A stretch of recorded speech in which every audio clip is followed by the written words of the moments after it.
Oh, these are bad. I'm looking at some old photos that somebody sent me of our stuff. Oh my God, they're so bad.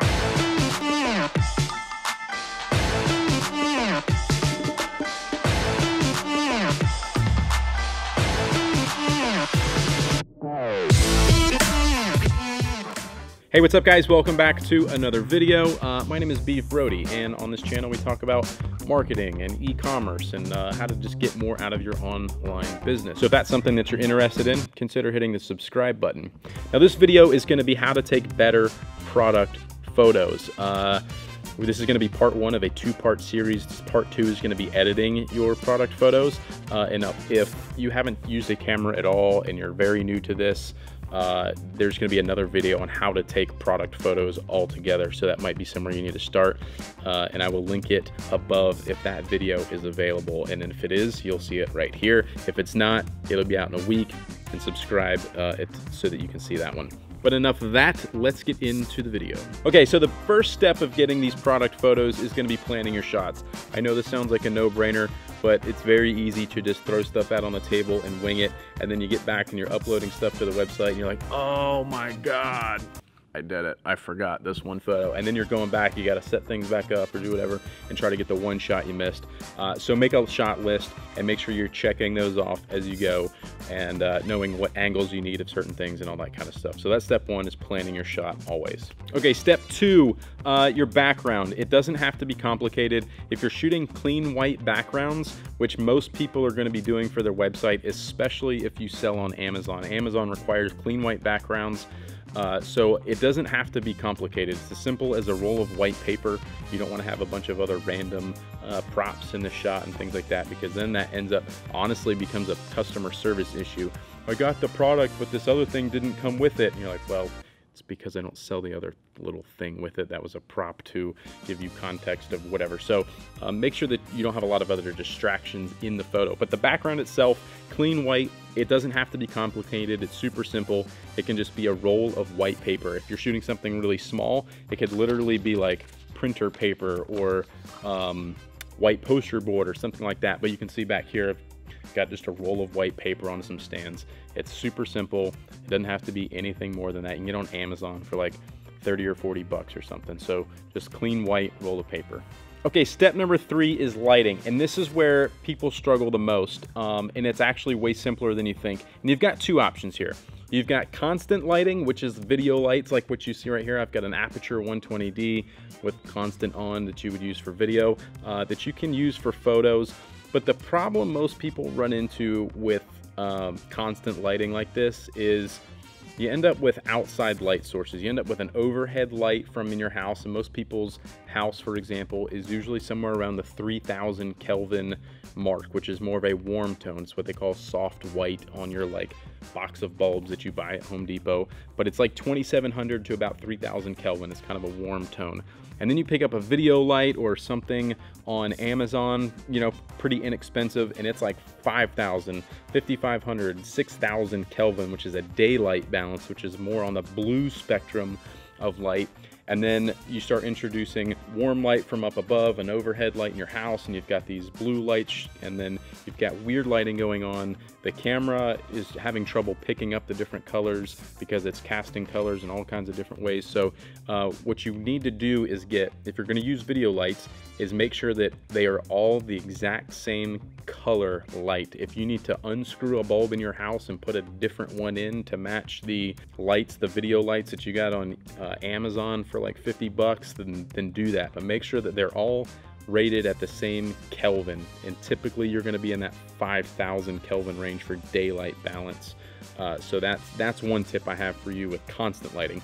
The second option that I have for you is strobe lights, and this is the better way to go, because you don't have to worry about introducing different light sources from other things, because a strobe light, a flash, is going to create so much light in its flash. You guys know how bright a flash is, but it's going to overpower all the other lights in the room, and you're just going to get that blast of whatever color light is coming out of that flash. And again, that's usually like a 5600-ish Kelvin daylight balance. And Some of these lights vary a couple hundred Kelvin here and there, which isn't a huge deal. You don't want to be thousands off, but if one of them's 56 and one of them's 58, you'll be okay.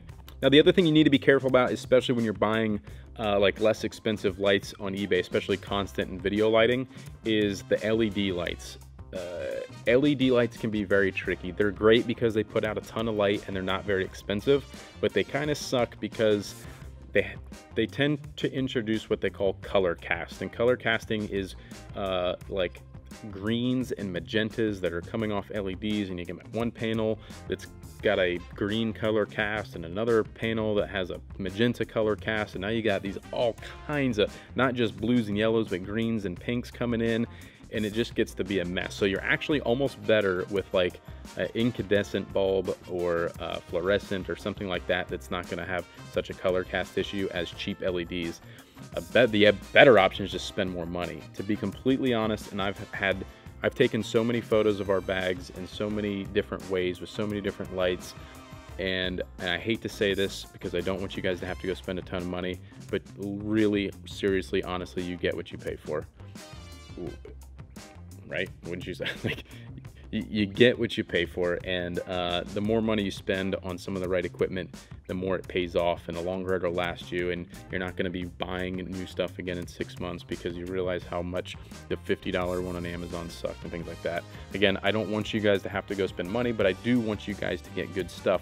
So know that the more you spend on something, typically the better it's going to be for you. So when you're looking for lights, you want to check out the CRI rating. CRI is a color rendering index. The higher the number, the better. You want to try to get something that's in like a 95, 96, like mid to high 90s CRI, like a 96 CRI. Like I'm using a light right now, the Aperture 120D, as I mentioned, which is a 96, and this is a very true, nice light. Is very expensive as well. This is like a $700 or $800 light, but the higher the CRI rating, the nicer, the cleaner, more true the color is going to be. So pay attention to the CRI rating. Again, you want to look for something that's like mid 90s or higher.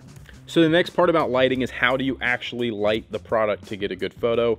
I recommend 2 lights. So you want to have 2 lights set up, kind of cross lighting your product so that you're filling shadows from both sides, and it'll kind of wrap around the product. Lighting that thing all the way around, there's not a bunch of crazy shadows on one side or the other unless you're going for like a really dramatic look, which again, it's a product photo. You want everyone to see exactly what it is in all aspects, and you're not trying to make this moody, dramatic photo. So cross light it with at least 2 lights, using flashes if you can, and you'll get good, clean, even lighting all the way across your product. So you can see in these examples with the lighting, like what you would have inside your house with some daylight balanced lights shooting on top of it, you start getting just all these crazy colors introduced. The top of this bag is like a yellow warm tone, the bottom of it is like a cool tones and grays, and it just isn't very flattering. But when you go over to a light source that's consistent throughout the entire bag, it's much better, it's way more even. The other thing to keep in mind here is the direction of the light. We talked about cross lighting your products, but you want to make sure that you have the height adjusted properly as well, so that you're not casting really bad shadows downwards as well. Okay, the next tip is using a tripod. Super simple, obvious kind of a tip, but use a tripod when you can. It allows you to set your camera up, look in the viewfinder, adjust your composition, move things around. Do you like this? You don't like this? Sometimes you have to cheat things a little bit in camera so it looks correct.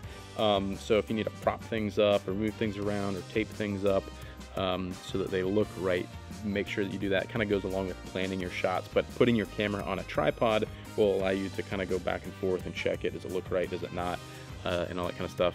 Not to mention some of these photos you might end up with like a long exposure, so you don't want it to be shaky or out of focus or whatever. So absolutely use a tripod when you're taking the product photos. And last but not least is going to be your camera settings. One of the most important parts of this whole thing is going to be the camera settings, and we'll talk through all of those kind of individually step by step. The first thing you need to know is that you want to be on all manual everything. You want to be on manual focus, you want to be in manual white balance, and you want to set that white balance to what your bulbs are, and then you're going to want to be in a manual shutter speed and a manual aperture, and we'll kind of talk through each one of these one by one. So first thing you want to do is set your white balance. As I talked about with the lighting stuff, you know, if you're using a daylight balanced light that's like a 5600, you want to go in there, do a custom white balance if your camera allows it. If it doesn't, you want to probably go to daylight. It'll be a picture of a sun or something, and set it to that. That'll be the most accurate to the 5600 daylight white balance. The next thing you want to set is your aperture, or the f-stop. You don't want to be wide open unless you're shooting like something very flat. But typically you want your whole product to be in focus, unless you're taking a very detailed photo of, like, we take a photo of like a zipper, for example. You want to isolate that, and you might shoot it wide open at like a 1.8 or 2.8. But typically, not to get off on a tangent there, you want to be at like 5.6, 8, f8, something like that, or even higher, to make sure that your entire product is going to be in focus, and it's not going to be just in focus in the front and the rest of it out of focus. You want your customer, or the person on your site, because they can't touch and feel your product. They need to visually be able to touch and feel it. So you need it to be very crystal clear, very sharp, and in focus, the whole product. So make sure that you're using a higher f-stop, something like I said, 5.6 or higher. Okay, so then moving on to ISO, you want to keep your ISO as low as you can. So ISO 100 on most cameras is as low as it goes, and that's going to keep it being nice and sharp. The higher you go with your ISO, the more sensitive your sensor is to light, which is great, except for that introduces noise or grain into the photo, and it just doesn't look as nice. You want to try to keep that ISO as low as possible. And this is where then you start getting into your shutter speed. And again, if you're using constant lighting, like a video light, you might have a longer shutter speed. It could be half a second or a second long potentially, which is why you need a tripod. So if you're using a flash, it'll probably be more like, I don't know, an 80th or 100th or whatever, and you'll have to kind of play around with the intensity of your lights to kind of get all this right as well. So the shutter speed will be the last thing that you play with, and that's what you're going to really use to fine-tune your exposure at the end of the day. Now, I mentioned having your lens on manual focus, and before I get into focus, let's talk about focal length, being how much you're zooming in on something. Most everything looks better zoomed in with a longer lens, not on a wide angle lens. And I'll show some examples here. It's really hard for me to explain to you if you're not really into cameras and lenses and all that kind of stuff. So I'll show you some examples. This shot right here was shot at a wide angle. Travis, what was the angle on this? 18 millimeters. And you can see how it's like warped the front of the bag. You can hardly even see the sides of the bag. I think this photo probably has really bad lighting as well to show that example again if you hadn't seen it already. But then I'll show you another example right here of a photo with it zoomed in at what focal length? 70? This is at 70 millimeters. So I'll flip back and forth again between the two, and so you can see them side by side. Actually, I'll do them side by side. So you see 18 and you see 70. And you can see how much more natural it looks. It's not real wonky looking. So you want to zoom in as much as you can, and you don't have to get anything crazy. So like, for example, this is a Canon M5, great little camera. I think these photos were actually taken with this camera. It's got a tilt screen, which is nice when you're behind the camera taking photos. It's super easy.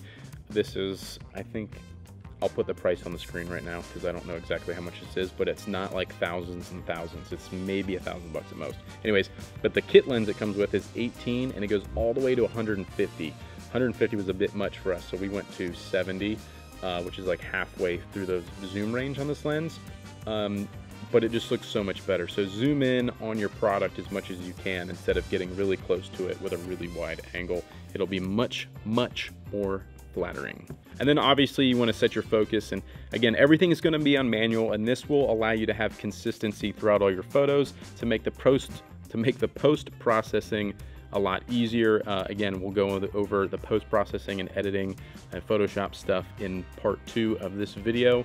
Okay, I've got a bonus tip for you too. If color is a big deal for you like it is for us, make sure that you are looking at these photos across multiple devices.